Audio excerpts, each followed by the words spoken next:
ಸ್ನೇಹಿತರೆ ನಮಸ್ಕಾರ. ನಾನು ಕಂಠೀರವ ಸ್ಟುಡಿಯೋಗೆ ಹೋಗಿ ಪಾರ್ವತಮ್ಮ ರಾಜ್ಕುಮಾರ್ ಅವರ ಒಂದು ದೇವಸ್ಥಾನದಲ್ಲಿ ಒಂದು ಸಣ್ಣ ವಿಡಿಯೋ ಮಾಡ್ಕೊಬಂದಿದ್ದೇನೆ.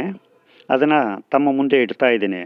ಇವರು ಮೂಲತಃ ಚಾಮರಾಜನಗರ ಜಿಲ್ಲೆ ಕೊಳ್ಳೇಗಾಲ ತಾಲೂಕಿನ ಚಿಂಗನಲ್ಲೂರು ಗ್ರಾಮದ ಪುಟ್ಟಸ್ವಾಮಿ ಗೌಡರ ಸೊಸೆ, ಕನ್ನಡದ ಕಣ್ಮಣಿ ಡಾಕ್ಟರ್ ರಾಜ್ಕುಮಾರ್ ಅವರ ಧರ್ಮಪತ್ನಿ ಆಗಿರುತ್ತಾರೆ.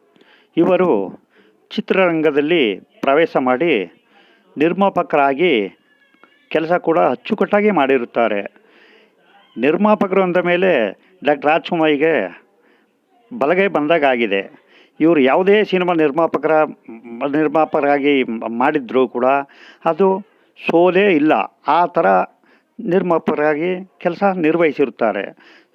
ಇದನ್ನು ಲೈಕ್ ಮಾಡಿ, ಶೇರ್ ಮಾಡಿ, ಕಮೆಂಟ್ ಮಾಡಿ. ಧನ್ಯವಾದಗಳು.